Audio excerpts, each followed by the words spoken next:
Viva Las Vegas, Viva Las Vegas. How I wish that there were more than 24 hours in the day.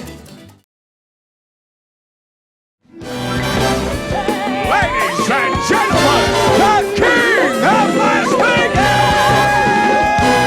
Wayne Newton!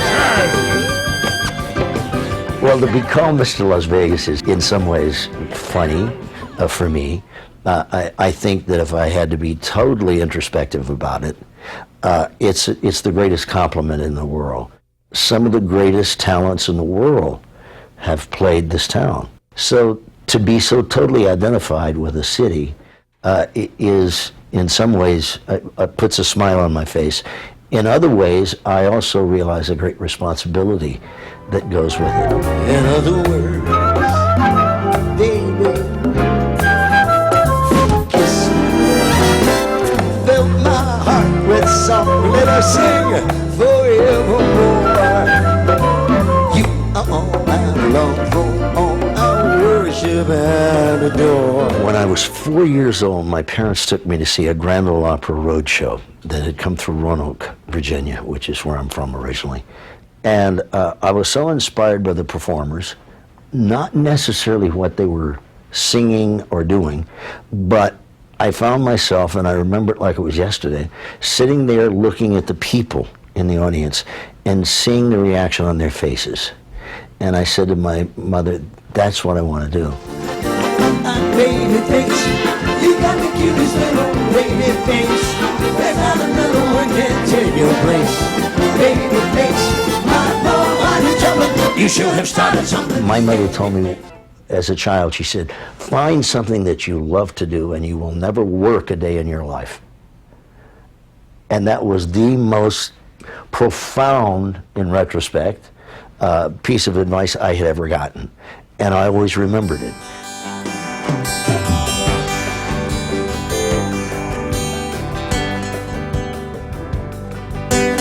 We came to Las Vegas when I was 15 years old, and we did 6 shows a night, my brother and I, downtown at the Fremont Hotel for 5 years. Well, I was the only one that sang out of the duo, and you can't sing that much. We were on 40 minutes and off 20, on 40, off 20, 6 times a night. So I kept developing the instruments as a means by which to give me some vocal relief, and ended up playing 11 because I had lots of time to practice, 6 shows a night, 6 nights a week.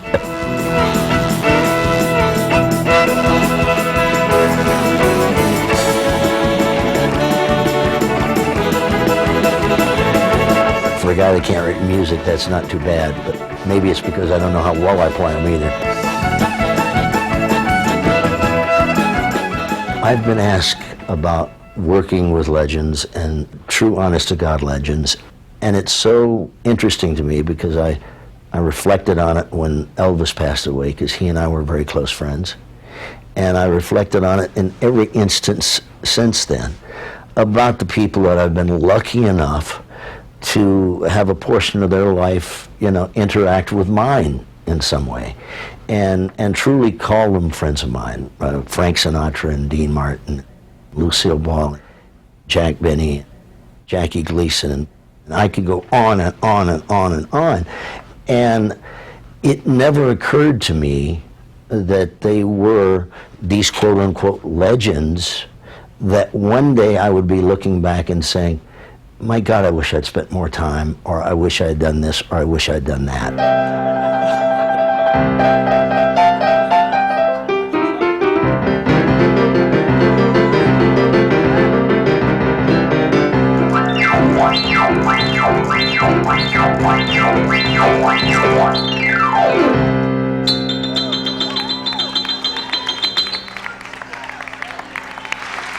There's no way to articulate the feeling that a performer has entertaining our men and women in uniform who are stuck in such God-forsaken places all over the world.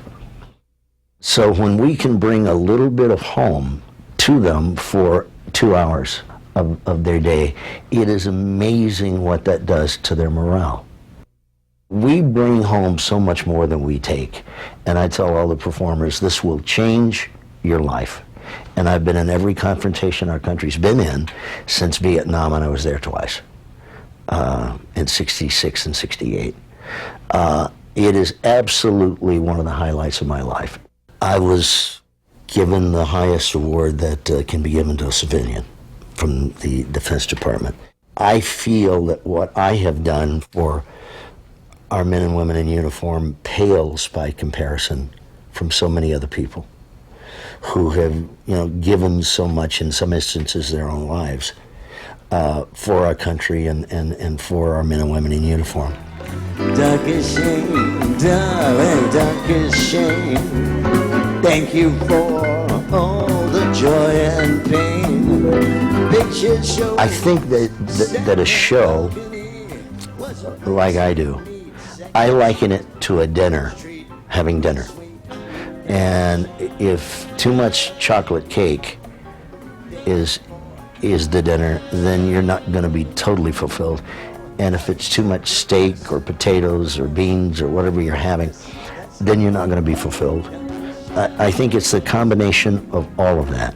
And mostly, I want people to leave that showroom with the attitude that they want to come back, that maybe I made another friend, because that's the only time they will come back, is when they feel like that they're taking a part of you with them.